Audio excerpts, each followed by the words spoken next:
Assalamualaikum warahmatullahi wabarakatuh. Perkenalkan, saya Wardatul Ummi, kelas PGMI 6A, UIN Suska Riau.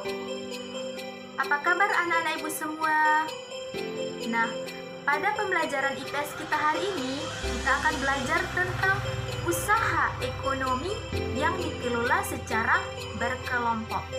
Baiklah, yang pertama, kita akan membahas tentang apa itu pengertian usaha ekonomi yang dikelola secara kelompok tersebut, yaitu usaha yang dilaksanakan secara bersama-sama baik dalam hal modal, pengelolaan, maupun dalam hal bagi hasil. Kemudian adapun bentuk-bentuk usaha ekonomi yang dikelola secara berkelompok tersebut, ada yang pertama BUMN, Badan Usaha Milik Negara.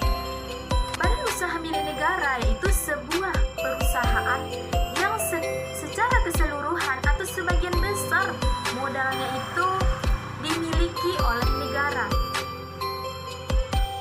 BUMN ini bergerak di bidang usaha yang bersifat strategis, misalnya pada bidang telekomunikasi dan energi listrik. Kemudian di Indonesia ini juga ada Badan Usaha Milik Daerah atau BUMD yang merupakan perusahaan yang seluruh atau sebagian besarnya modalnya itu dimiliki pemerintah daerah yang bertujuan untuk memenuhi kebutuhan rakyat dan menyediakan lapangan kerja untuk mewujudkan masyarakat yang adil dan makmur. Kemudian yang kedua ada namanya BUMS, Badan Usaha Milik Swasta, yaitu perusahaan yang seluruh sahamnya itu dimiliki oleh swasta. Ada beberapa macam BUMN ini. Yang pertama ada namanya firma. Pendiri firma biasanya orang-orang yang saling kenal satu dengan yang lainnya. Nah, usaha ini berbentuk firma biasanya bergerak di bidang layanan konsultasi hukum dan keuangan. Kemudian ada persekutuan komanditer. Ada namanya persekutuan komanditer. Didirikan oleh sekurang-kurangnya itu 2 orang yang menyetorkan modal. Nah, usaha ini dapat dikembangkan dari firma. Ini dimungkinkan jika firma ingin memperluas usahanya dan membutuhkan banyak modal.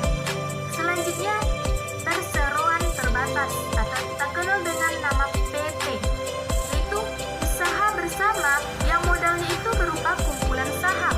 Saham di sini diartikan sebagai bukti kepemilikan suatu perusahaan atas penyetoran modal. Baiklah, bentuk usaha ekonomi yang dikelola secara kelompok yang ketiga ialah koperasi. Nah, koperasi ini merupakan badan usaha yang sengaja dibangun agar bisa memakmurkan dan membantu para anggotanya, biasanya menggunakan asas kekeluargaan. Selanjutnya, adapun beberapa bentuk koperasi ini ada yang ada di Indonesia. Ada koperasi konsumsi, yaitu menyediakan barang-barang konsumsi seperti beras, gula, minyak, sabun, dan lain-lain. Ya, selanjutnya koperasi simpan pinjam, yaitu menyediakan layanan menerima simpanan dan dipinjamkan kepada anggota. Kemudian ada koperasi produksi, yaitu menyediakan layanan para produsen. Misalnya kita itu sebagai pengusaha batik, pengusaha tahu, pengusaha tempe. Nah, kita akan berhubungan dengan koperasi produksi. Selanjutnya, koperasi jasa, yaitu menyediakan layanan jasa, contohnya koperasi angkutan. Dan yang terakhir ada namanya koperasi serba usaha, yaitu menyediakan berbagai jenis usaha. Contohnya itu koperasi unit desa yang kita kenal dengan nama KUD. Baiklah, sampai di sini anak-anak ibu semua sudah paham. Nah, karena semua anak-anak ibu sudah paham, ibu berpesan kepada anak-anak ibu semua agar tetap belajar di rumah, jangan lupa kerjakan tugas-tugas yang ibu berikan, dan juga jaga kesehatan. Baiklah, pembelajaran kita hari ini kita tutup dengan mengucapkan